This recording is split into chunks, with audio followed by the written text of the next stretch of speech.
ask you something. Did you study a language in high school or college and you haven't really studied it since, and you're expecting a baby or you recently had a baby and you would really like to raise them bilingually, or at least just introduce them to the language that you know, even if you aren't fluent or very proficient? Well, if that sounds like you, keep listening, because today I'm going to be talking all about how to raise a bilingual baby if you have very little proficiency or no proficiency. Hi, if you're just tuning in, my name is Stephanie. I am a PhD student in second language acquisition and a mother to 2 children that I'm raising bilingually in my non-native language of French. And on this channel, we talk all about tips and strategies of exposing your children to languages when they are not your native languages. Now, we all know what they say. If you're not proficient in a language, you're really going to have to get outside help, and that's absolutely true. But what I'm not going to say in this video is get an au pair, or have them go to a language immersion school, or to travel abroad. These are all things that are absolutely fabulous for raising bilingual children, and if you have little to no proficiency and you really truly want your child to be a productive bilingual, you're really going to need to use those methods at some point. This video is only talking about how you can share what you know, even if it's just a little bit, with your child, hopefully to kind of just encourage them in the future to be bilingual.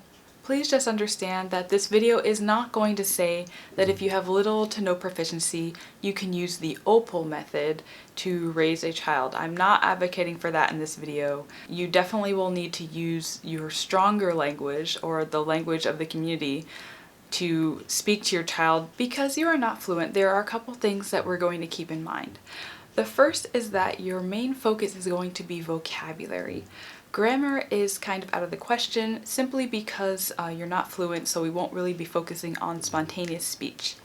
Instead, you're going to focus on very predictable situations, predictable vocabulary, and very short phrases and words.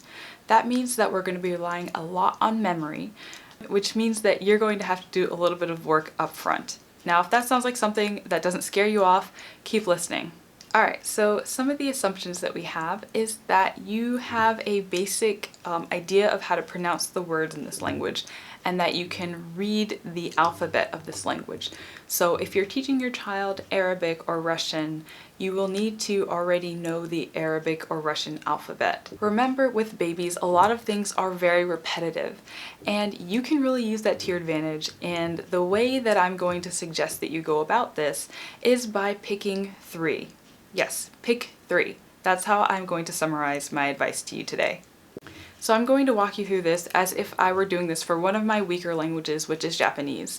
I took a couple courses of Japanese and got to an intermediate proficiency in college, but ever since college I really haven't opened a book or tried to speak Japanese at all. So I'm going to walk you through this as if I were trying to teach my baby Japanese. So the very first thing I want you to do is to pick a time and a place. You might be familiar with the time and place method of bilingual parenting. This method is going to kind of differ from what you might be doing if you were using the time and place method with your child exclusively to produce language, is simply that you should choose a time and a place that you're going to expose your child to this new language. That makes it very predictable for them, and when you can remove that unpredictability of when you're going to be speaking that language, that helps with language acquisition. So I want you to think of your routines in the day and a time and a place that will happen every day. For example, one of my favorite times and places to focus on is meal times, because they happen every single day. If they're not really eating at the table yet, you can still use your feedings or times right after your feedings as a prompt to remind yourself that this is the time for Spanish or Japanese or Russian. Certainly isn't going to be to expect your child to produce any language at that time or that place. It's simply really to remind yourself that that is your time to do this language with your child, and also to get it so that your child starts expecting to hear that language at the same time every day and in the same place. The second thing I'm going to ask you to do is to pick 2 books, really simple books, especially at the beginning, that you are going to know back and forth in your target language. I have an example right here of a really simple book that you might consider, or this type of book that you might consider starting out with. So it's just really a very simple picture dictionary, the first 100 words. In it, you can see things like this. Very simple vocabulary, 1 word per picture. Makes it very simple for you too. So what I would do is I would take a book like this, or here's another example. A book like this. Very simple. First of all, it would be best for you to find a book in your target language.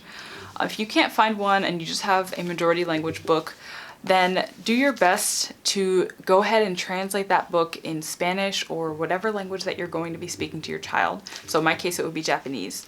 So I would have to try on my own to translate them into Japanese, and then it's really best to check with a native speaker to make sure that you definitely have the right translations, especially with such simple words. So yeah, that's what I would do. Memorize 2 books, back and forth, know them perfectly. Know how to pronounce every word in these 2 books, know them cover to cover. If you master those 2 books, and also as the child ages a bit, you can start to graduate to kind of more complicated books. But remember, they should always be very, very simple. For example, a book that you might consider after these 2 very simple kind of picture dictionary books. One example is a book like Goodnight Moon. It's very, very simple, very repetitive. So it just kind of goes through the nighttime routine with this one rabbit, good night clocks and good night socks, good night little house, and good night mouse. Super, super simple. You can find these sorts of books, I'm sure, in any language that is your target language. So that's the next sort of book that I would kind of graduate up to. Make sure that you read these 2 books every day with your child at the time and place that you decided. Another really great strategy that I like to use to make sure that my pronunciation is proper in books is guided read-alongs on YouTube. So if you just find a book that you really like, even better if you can find it in your target language and your native language, type that into YouTube and see if you can find a video of somebody actually reading that book. That you can use to memorize and really master the pronunciation in this book. And now if you haven't seen it, I do have a video all about using read-alongs from YouTube to support language development in your child. I will definitely link it down below in the show notes, and I'll probably put a link up above as well. So you can find audiobooks of really common books being read by native speakers on Spotify, and I have found that also to be really, really helpful. Now you might be wondering if you could just play the baby an audiobook while you show them the pictures.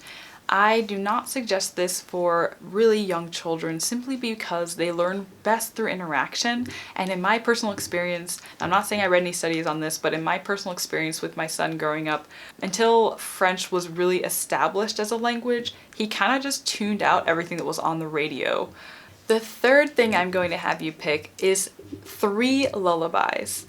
I really love music because not only are they repetitive, but they're very memorable because of the musical tune that comes with them. So it'll help you memorize a song, and it'll also be much more memorable for your baby.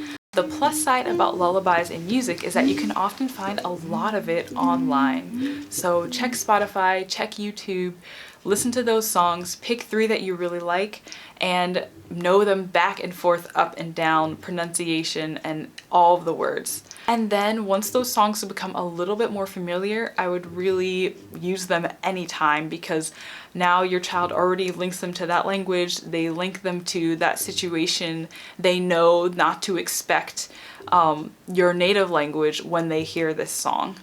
Basically, anytime you can make any of the things I talk about, anytime you can make the language that they're going to occur in expected, that really facilitates language learning. So the 3 things, once again, are pick a time and a place, pick 2 books that you're going to memorize, know back and forth, and read all the time in that place or at that time, and 3, Memorize 3 lullabies that you are going to sing to your child at the time or in the place that you decided.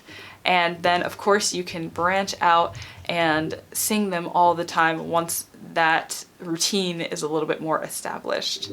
Now there is a 4th thing that I would really suggest just for you if you're really interested in teaching your child a second language. I really highly suggest that you start now getting familiar with a couple really important things that's really going to help facilitate your language learning, but also the language learning for the child should you one day be able to encourage this language learning with a native speaker.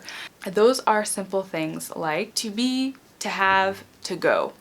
Please memorize how you would convey those meanings, both for the first person, so I go, I have, and then also for them, you go, you have.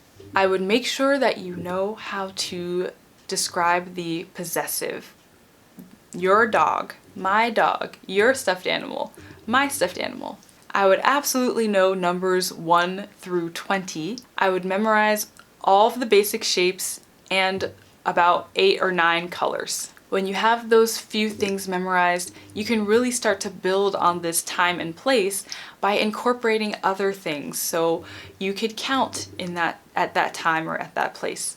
You can describe the colors in the books of the animals that you're looking at, because now you have that basic understanding of those very simple verbs. And that is how I would go about teaching my child a new language with very little to no proficiency, just with the goal of having a good time and exposing them to a new language that I love.